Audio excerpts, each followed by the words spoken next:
कुर्सी महिमा। नेताजी के चरण दबाते हुए चमचा पूछने लगा कि हे सर्वशक्तिमान, आज मुझको कुर्सी महिमा से अवगत कराइए। इस प्रकार के वचनों को सुनकर नेताजी कहने लगे कि हे प्रियभाजन, मैं कुर्सी पुराण में वर्णित कुर्सी महिमा तुमको सुनाता हूँ। पहले इस पुराण की महिमा जान। जो नेता शुद्ध चित्त होकर इस पुराण का पाठ करता है, वह निश्चय ही कुर्सी महात्म्य को जानकार परम कल्याणी कुर्सी को प्राप्त करता है, जो साक्षात हाथी सदृश तोंद वाले मंत्री जी के मुख से प्रकट हुआ है।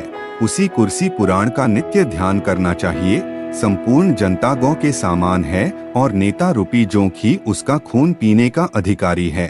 परम कल्याणी कुर्सी ही उस गौ का दूध है और चतुर नेता ही उसका भोक्ता है। कुर्सी पुराण में जिस मार्मिक ढंग से कुर्सी महिमा का बखान है, वैसा अन्यत्र नहीं, क्योंकि अन्य ग्रंथों में कुछ न कुछ मिलावट अवश्य होती है।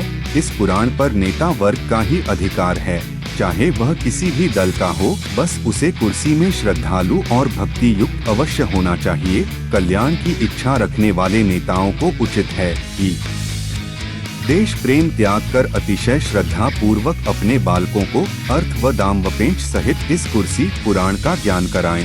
नेताजी बोले कि हे भक्त, मंत्री जी ने अपने चुनाव विमुख पुत्र को किस प्रकार कुर्सी महिमा सुनाकर चुनाव लड़ने के लिए राजी किया।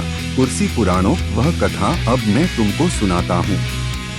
मंत्री सुत अपने पिता से आकर बोला कि हे तात, चुनाव रण में खड़े स्वजनों को देखकर मेरे अंग शिथिल हुए जाते हैं। चुनाव में खड़े सभी व्यक्ति आपके साथी होने के कारण मेरे ताऊ चाचा ही लगते हैं। मैं माइक पर खड़ा होकर इन सबको गालियां कैसे बक सकता हूँ। हे तात, मैं ये चुनाव जीतना नहीं चाहता।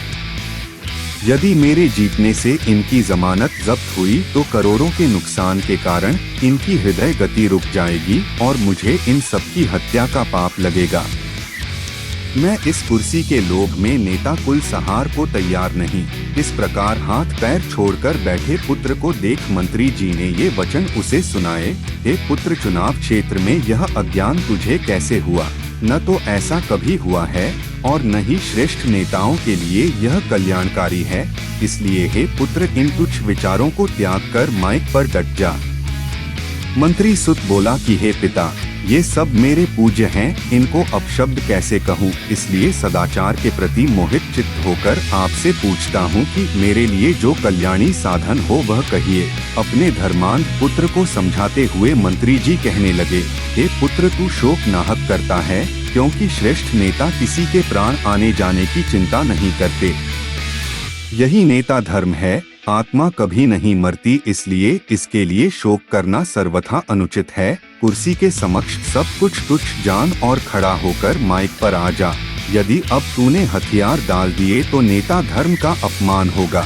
इस स्वाधीन भारत में कुर्सी के अलावा कुछ और मत जान। जिसके पास कुर्सी है उसके पास ही सब कुछ है। तू स्वयं सोच, यदि मेरे पास कुर्सी न होती तो हम सब कैसे जीते? हम कैसे इतनी बार विदेश यात्रा कर पाते? कैसे तेरे बंधु बांधव विदेशी शिक्षा पाते? पिता के इस प्रकार के वचनों को सुनकर पुत्र का रोम रोम पुलकित हो उठा। वह माइक पर आकर अगले ही क्षण अपने प्रतिद्वंदियों को गालियां देने लगा। नेताजी कहने लगे कि हे प्रियभाजन, इस प्रकार मंत्री जी ने जो कुर्सी महिमा अपने पुत्र को सुनाई वो मैंने तेरे लिए कह दी। इतना जानकार चमचा गदगद हो गया और नेताजी के तलुए चाटने लगा।